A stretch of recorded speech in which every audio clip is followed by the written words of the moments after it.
Bonjour, nous sommes vendredi le 29 octobre. Nous méditons l'évangile du jour, évangile selon saint Luc, chapitre 14, versets 1 à 6. Écoutons la parole de Dieu. Tu es le pain vivant qui est descendu du ciel. Tu es le don de Dieu. Alléluia, alléluia. Gloire à toi Seigneur. Alléluia, alléluia.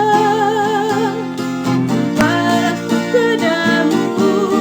Alléluia, alléluia. Gloire à toi Seigneur. Évangile de Jésus-Christ selon saint Luc.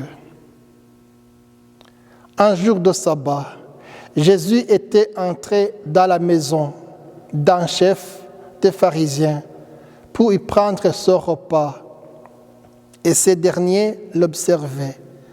Or voici qu'il y avait devant lui un homme atteint d'hydropésie. Prenant la parole, Jésus s'adressa aux docteurs de la loi et aux pharisiens pour leur demander: est-il permis, oui ou non, de faire une guérison le jour du sabbat? Ils gardèrent le silence. Tenant alors le malade, Jésus le guérit et le laissa aller. Puis il leur dit: si l'un de vous a un fils ou un bœuf qui tombe dans un puits, ne va-t-il pas aussitôt la retirer, même le jour du sabbat?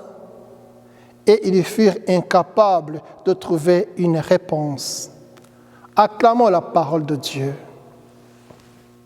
Louange à toi, Seigneur Jésus. Alléluia, alléluia.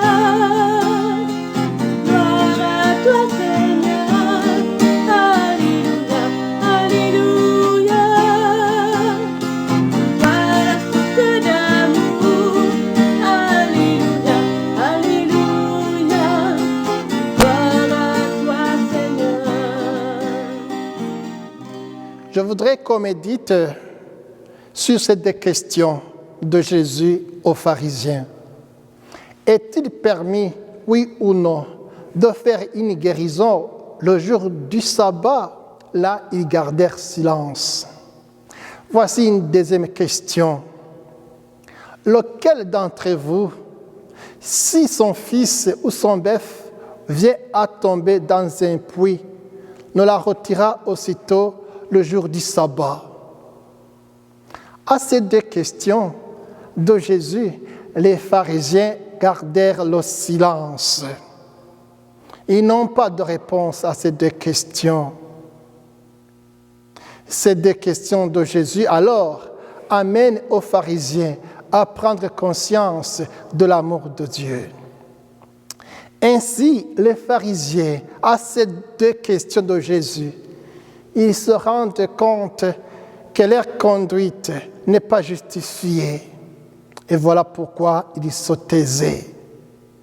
Cette réponse silencieuse des pharisiens à la question de Jésus démontre qu'au fond, ils ont une mauvaise conscience. Parce que devant eux gisait un malade qui cherchait à être guéri de Jésus. Mais eux se préoccupent de manger et d'attendre la fin du sabbat pour que Jésus puisse guérir le malade. Il y a une question que je pose.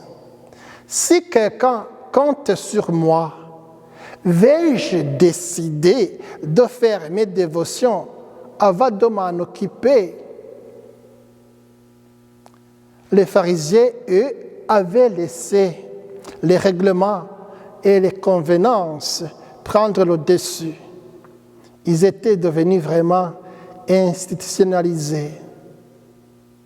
Jésus leur a montré combien ils avaient perdu de vue la dignité du peuple qu'ils prétendaient diriger.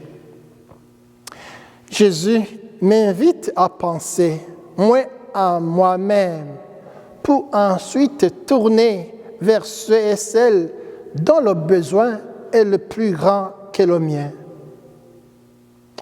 Voilà Jésus, dans sa toute miséricorde, dans sa tendresse, prenant le malade, il le guérit et le renvoya.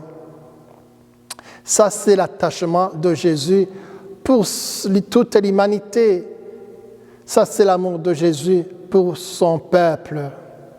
Alors, nous comprenons ici que l'amour de Jésus porte à son peuple, prime sur son peuple. L'Évangile alors vient confirmer l'amour infini qui nous est donné en Jésus-Christ. Je suis venu pour qu'ils aient la vie et qu'il y ait en abondance.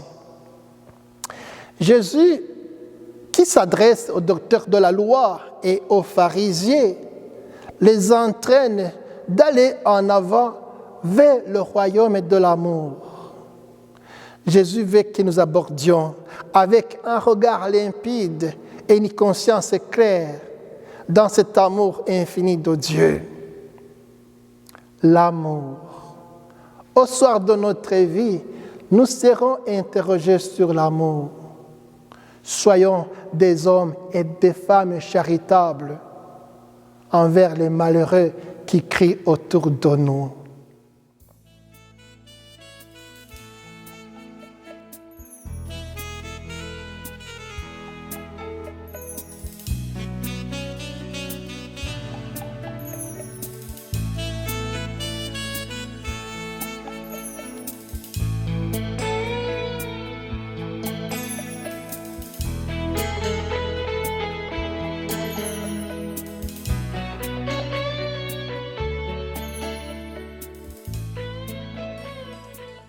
Prions. Donnez-nous, Seigneur, la grâce de vivre de l'amour infini de Dieu qui veut rayonner dans notre vie. Amen. Que Dieu Tout-Puissant vous bénisse, lui qui est Père, Fils et Esprit Saint. Amen. À bientôt.